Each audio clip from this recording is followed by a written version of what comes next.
What's going on, guys? This guy Professor O coming through with a dose of that good. Yo, come everywhere like broken glass, come around like a circle. Anyway, anyhow, let's get down to this round now. Today I want to talk about find a hobby that frees you. Now, what does that mean, right? Exactly as it sounds. You want to find an outlet, right? Because again, when you're dealing with your mind, because a lot of hobbies come from the mind and the heart, right? This is probably one of the only activities or perspectives that are directly linked to your heart and mind simultaneously. Though you may not know it, but it really is. Why? Because it frees you. And then when you're in that freedom, you actually start thinking a little bit more logically about how you can gain more freedom through your outlet. So this is one of those activities that's actually, it's connected regardless. Otherwise, you wouldn't find interest in it. You wouldn't find liberation in it. You wouldn't find freedom in it. You wouldn't find anything in these things, but you do. So it's about finding that outlet that frees you. It could be anything. As you see what I'm doing. Me personally, as you know, I'm long-winded. Right? Can you dig it? Yeah, I think you can. And I've always been blessed with able to converse my perspective to a point where I'm able to get the comprehension I intended through all range of age in the audience that I'm speaking to. Whether it be a child, a toddler, a young adult, an adult, senior, whatever. I was always able to give that off and find that, right? So in the midst of me doing that, I realized, all right, what would be an outlet now that I'm able to? First, I want to find something that I'm interested in that interests me. Simple as that, right? Because when I'm interested in it, does that even make sense? Pardon me. That sounds like more like a relationship, which it kind of is, but now it sounds like interpersonal, interconnection relationships, right? So let's skip that.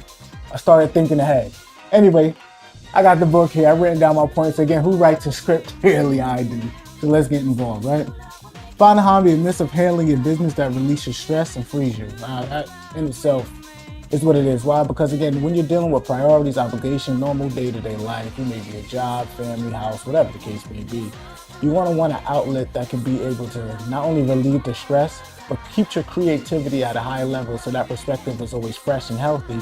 That way you can always come back to your priorities, obligations, family, house, whatever the case may be, renewed, rejuvenated, with a brand new perspective on how to handle situations. Now, a lot of people don't understand that's where your hobbies kick in. Everyone has a hobby. Why? Because your mind is always consistently minding. And literally, some people's hobbies is literally just doing nothing. Just sitting there, relaxing, going over or working on themselves, seeing what they can refine, what type of perspective, what type of interest they're able to respond. Now, in that sense, how do we gain a hobby? First and foremost, you got to know what you like. And there's communities for all sorts of hobbies. Literally, I'm telling you that because I have interests in myself that are very, personal and not in a weird way, but at the same time, I may think a little bit embarrassed about it, but I have my own interests, and trust me, there's a community for them. So when it's good to know that there's other individuals out there that invest in a hobby that you may feel like maybe you should have outgrown, or whatever the case may be, but whatever, it keeps you youthful, keeps you alive, and it also keeps you fresh-minded when you're entering in points of perspective where it's like, all right, first and foremost, this is where all of your interests are going, or your interest is already being satisfied or satiated. So now when you're dealing with priorities, obligations, whatever the case may be, you're able to deal with it a little bit more firmly to the point where, all right, I can deal with my situation. I see my obligations. I know what I need to get down to, exactly what I need to do. All my T's are crossed, I's are dotted, checking my P's and Q's, etc. so forth. Now, when I enter into my hobbies, now I can kind of release all the stress that I may have gained through my priorities, obligations, whatever, so forth. But then when you're dealing with your hobbies, you don't really want to think about your priorities and obligations either, because you won't be able to enjoy your stress relieving activity. So that's the balance, isn't it? Because think about it, when you don't have a hobby or when you don't have any interest and your life is solely dedicated to your priorities, obligations, it's going to be a buildup, right? Something's going to be in the back of your mind itching to come out. And you may even find little things that can, in the midst of it, you'd be surprised. You even find hobbies in the midst of your priorities and obligations. I've met many of people during, like, in my hobbies, like when I was at the workplace and I'm talking to a coworker, etc., so forth, and we share interests, and then they're like, oh wow, I didn't even know that's still around, this, that, and third. They're like, yeah, man, it's a whole community. And then again, that's action figures for me personally, even though in my current situation I haven't been able to delve into it because of the finances.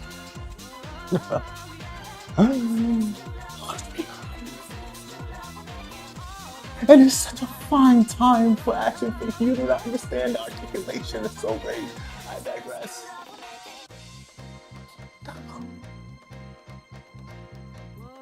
Anyway, they actually gain interest in it because number one, I need you to understand this and this is really, really important for those that may have not had a childhood growing up. And when you don't have a childhood growing up, and again, you can't force that because you grow up in your own families, you don't know what you're dealing with, you don't know what is happening, you know what I mean, as a child, etc., so forth. So you don't know. Some individuals never had a childhood. They had to grow up very fast at a very young age. And thank God we're in America because we're actually able to have an experience of being in the childhood, you know, having a childhood, the dream childhood, you know what I mean? Getting able to go to toys, ice creams, things like that, cool stuff. But some children didn't even go through that. They had to grow up fast. And when they had to grow up fast, and they kind of relinquished their childhood, so they didn't really have a time to actually figure out what are my hobbies? What am I interested in? And you'll be surprised, your hobbies and your interests actually define a major part of who you are. Because this is what you're interested in. This is where you find freedom, liberation. Something that you can do for hours and hours and on, and it doesn't feel like work. It's something that interests you to a high extent. So when a lot of individuals never found that interest, that hobby, that they never found it. So now when they are growing but they understand the disciplinary aspect of things, they understand the priorities need to be done. I still have to put food on the table, bills, etc., so forth. These things, you know, whatever the case may be, you gotta understand what they are.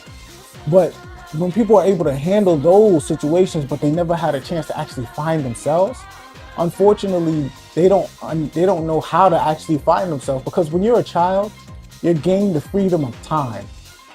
And when you gain the freedom of time, in certain cases, when you had that, and if you wasn't first to grow up too fast, this is for those that wasn't, that didn't have that hindered, they were able to figure out and find things out for themselves that were interesting. Oh, all right, I'm outside playing in my field, playing in my yard, or I'm playing with the kids at the park, etc., so forth. Oh wow, I really like collecting rocks. Now you're collecting rocks, then now they grow up, they like crystals and meteorites and all types of fossilized earth type of things, you know what I mean? Earth science pretty much.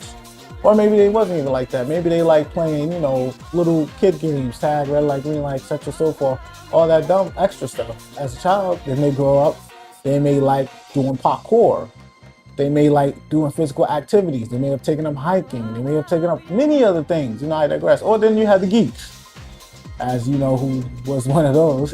Hey, but I ended up being sexy with them. I digress. When you're interested in the, you know, the collectors things, like the Pokemon cards, the Yu-Gi-Ohs, Magic of the Gathering, video games, digitalization, etc., so forth, technology. When you enter into those things, and then now when they grow up, they take on those type of jobs, which is IT work, coding, just overall computerization paths. You figure it out. You find who you are, especially in school. You know what I mean? You figure those things out. So when you're figuring that out, and you realize a lot of those, they turn their hobbies into the workplace. They turn their hobbies into profit. So now it doesn't feel like work at all for some of those individuals. But then there's the individuals that never had that opportunity. They may have to take care of other siblings.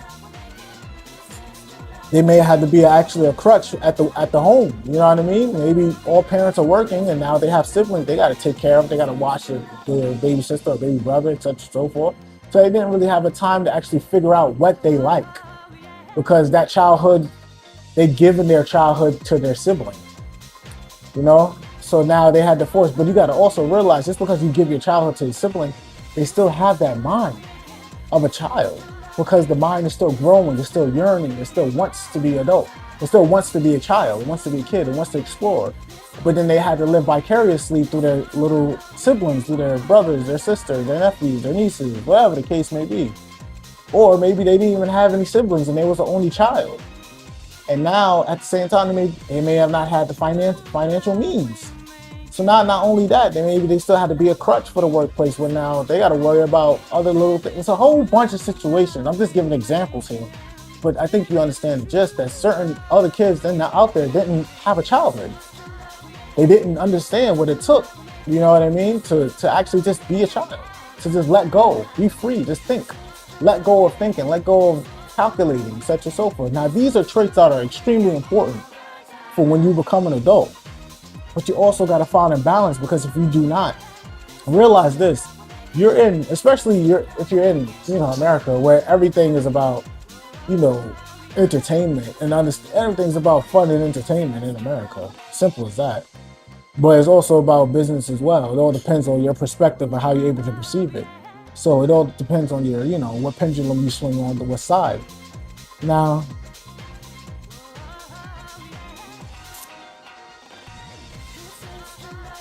I need you to understand also, when they don't figure out that inner child in them, unfortunately, that child goes to sleep. I don't want to say they kill their inner child, because it doesn't. It just goes to a very deep sleep.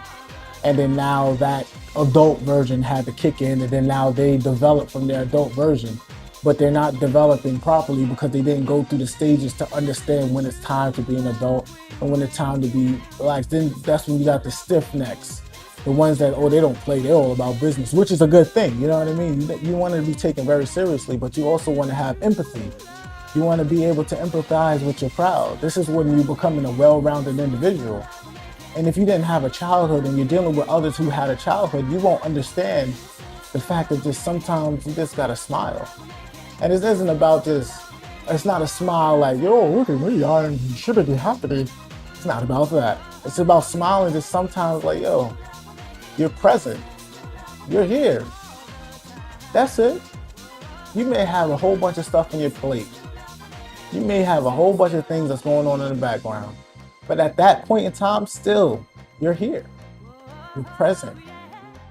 Simple as that. Sometimes that little understanding or that little bit of awareness will send shockwaves through an audience, or through your workplace, through your co-workers, through a boss, that brings them back down to reality, to understanding like, we're having a personal experience.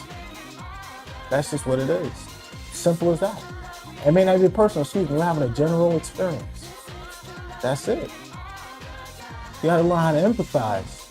But again, if this individual never had a childhood, never had their own interests, never had their own hobbies to understand how to release their stress and to find out who they are and what they're interested in, how can they be able to relate to someone who already knows who they are and their interests and what they're able to do in their hobbies, and they have their hobbies?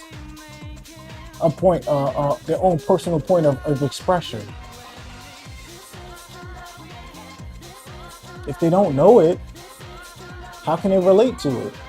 They won't be able to understand it. Simple as that. And that's when the inconsistencies kick in. Then you start dealing with individuals. Trust me, you'll be surprised. You see a lot of adults that's carry that shoulder. That's a shoulder boulder, by the way.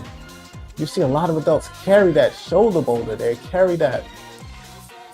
It's like they're angry, and then you'll be surprised. A lot of things that kick in, it'll be like envy, jealousy, wrath. These things will kick in, and they don't even know why. But you gotta realize they envious and be like, why are you smiling? We at the workplace, we gotta meet this deadline. Like, what are you talking about? And they still carefree, but they meeting a deadline, and it becomes like, you know what I mean? They won't understand it.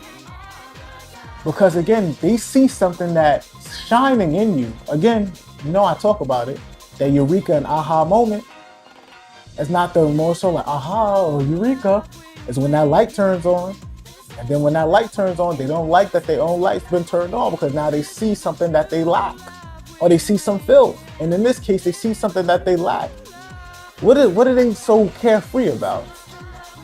Like what? What are you talking? Like, you know, especially when I'm making more money than what are you so carefree about? Some traits are more valuable than the funds that you have in your bank account, because those traits are worth 1,000 times more than that bank account, because they're able to get access to that bank account or to that bank number effortlessly.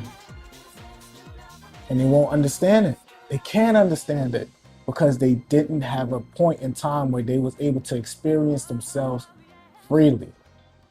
So again, this video here that I'm making, I'm going to get to a few points because I went off top, not off topic, but you know, we're bringing it all back full circle. You got to find out your interests and your hobbies to be able to get that expression out. Because again, realize it's all about, everyone has that inner child. Everyone has the inner child. Everyone has that inner child. Now, whether that inner child has been put to sleep, maybe that inner child was abused, maybe that inner child was, you know, it didn't develop in the proper direction, but it's there. It's all there. To me personally, that's what you call your subconscious, is that inner child. Your conscious is the way you're consciously growing. You know you're growing. You're conscious of it, you know what's happening, this, that, and third. But that inner child is with all the back stuff come in. That's all the back burner work. The stuff that, those traits that, you know, there's honor, there's this being a relatability, empathy, sympathy, being steadfast, joy, kindness, love. So these things that are happening on a subconscious level is that your inner child is the one that's calling the shots. And the more conscious you are of your subconscious, that's when you start to bridge that understanding together. And that's the term when your understanding is know thyself. Because now you know who you are. Because realize this, I'm gonna make a video about this. I'll probably make it after this. Is when you're dealing, when you're dealing with someone who tells the truth and someone that lies. When the difference between someone that tells the truth and someone that lies, the liar has to work non-stop. That's why the devil is working 24 hours a day, 7 days a week. It's not going to stop. He can't stop because he's built the whole entire empire off of fictitious things and lies. And that's just what it is. So he's going to have to continuously lie, continuously put fear, continuously put confusion to keep that lie about. People who tell the truth don't even remember the conversations they had. They don't care, but they know who they are. So they don't necessarily need to remember because they know what they will say and how they will act in certain situations. The liar always has to remember. The liar always has to be in calculation, strategic motion at all times. There's nothing wrong with having stratagem, but it's a point in time when you're not living anymore. You're working like consistently. Your life is work now. And this is all to uphold an image to get to the success instead of doing that inner work. Because remember, doing the inner work is so essential, but it's not an easy path. Because once you're doing the inner work, you're changing your signal, you're changing your frequency. And now when you emit a certain signal and frequency of it changing, you're going to realize the obstacles and the tests are going to come because you're altering your emission. And if you're altering your emission, then now there are things that's going to challenge that emission. And when your emission is being challenged, then now it's to a point like, all right, I know who I was and I know who I am and I see where I'm going. That alone will defeat all obstacles. But in order to change, you got to be able to answer correctly to that new frequency that you desire. That's when you're aligning to your future self. I digress, right? Because I don't want to get too much into that because now I'm veering off to the point of where having your hobbies is what frees you. So when you figure it out, what hobby frees you, what hobby is your interest, something that you just enjoy doing. Simple as that. When you enjoy it, it'll leak into your personal life. And not only will it leak into your personal life, it'll make sure your light is, you will feel so heavy, but you'll be so light. And I mean by that is like people your presence around people will be so heavy that it's addicting. They be like, yo, I just like how this guy walks and talks and moves. He's smooth. And then it'll cause that light to turn on to the haters. And then they'll be like, yo, something about this guy. He think he all that in the bag of chips. This dude think he this, that, and the third. Who does he think he is, etc. so forth. It has nothing to do with that. And I need you to understand that, because when you're moving in your light way and you're moving in your light path, you're going to turn on everybody's light. The people's light who's already turned on, it's going to be a compliment. It's going to be a compliment smell to each other. You're going to be like, oh man, you're going to ricochet off each other with straight positivity. But then when you're dealing with the negative, it's going to be something to be like, yo, who is this? Like, what are you smiling about? Ain't nothing funny. Ain't nothing good. Ain't nothing, none of that. This, that, and the third. You're not understanding how this operates. It's because you got that shoulder boulder on you. And when you got that shoulder boulder, you don't understand that you're emitting yourself, or you're projecting your own self insecurities onto me, because these are things you haven't battled yet.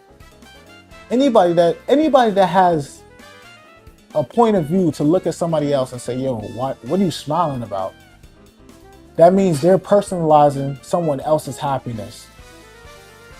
Simple as that. I don't care what anybody or anything can say to anyone. If you're personalizing someone else's happiness, then that means you don't have happiness for your own person. Simple as that. You don't. You can't. Because when you're genuinely happy, you're not worried about anyone else around you, if they're happy or not. It may affect you and you may have, some sympathy and empathy, but that's a whole different trait. Genuine happiness, you're just in the moment and you're happy. But when others can see that and they say, what are you smiling about? They're personalizing your happiness because they don't have any happiness of their own personal time or their own personal, their personal ownership. They don't have any personal ownership of their own. And it's sad. But it is what it is, because it goes way back. Their child may be asleep still. Their child may be abused. You don't know what happened. You got to realize there's a rare type of few who still live and grow from their childlike perspective, to the point where you got to realize that a lot of people, when they show their child, and when I mean their child, I'm not talking about a physical offspring. I'm talking about their inner child. When they show, let me use that term better. When they show their inner child, and that inner child gets hurt by the world, it becomes different now. Now it comes to a point where they want to hide it. They're like, oh, whoa, which is it's a defense mechanism that's very logical. But at the same time, your inner child has to experience and it has to grow. Now, it's a very rare few when that inner child still goes through the woes and the pains, but it still keeps its perspective and it stays steadfast to it. And when it becomes steadfast to their own perspective and it grows righteously in the proper direction, now it's growing from experience and they don't lose that childlike mentality. It's something that's always light about them, but there's something very intelligent and heavy about them as well. We'd be like, yo, like he's just all around cool. Like he's just cool, they can't put it like, they can't read you anymore. They can't read you because that inner child has now experienced life, and the life didn't change the inner child. The inner child changed life. And that's that God frequency, emitting consistently and constant, steadfast at all times. Let me get to a few points. I veered off. I don't even know which point I was on.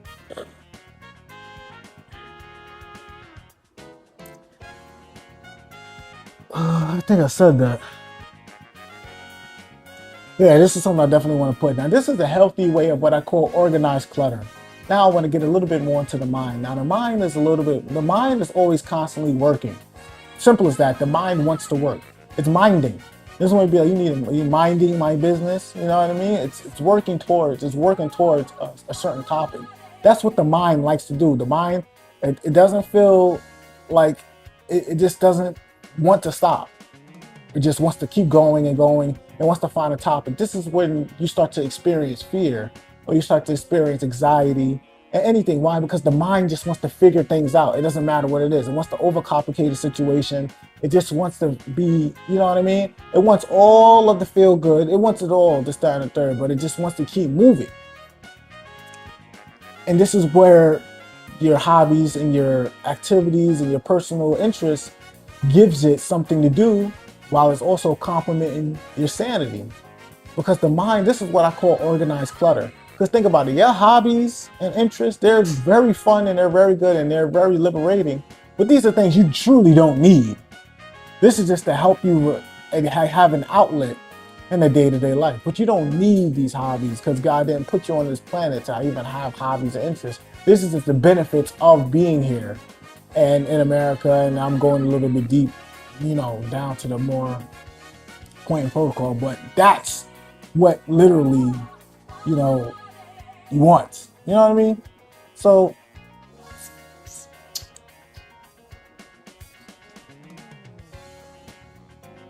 I need you to really understand that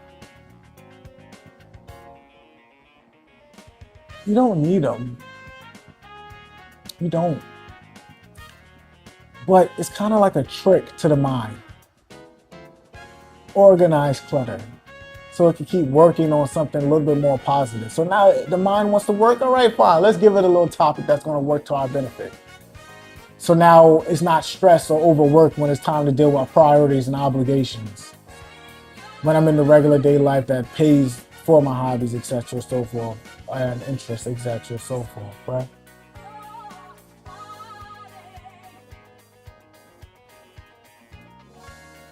So feed it controlled distraction.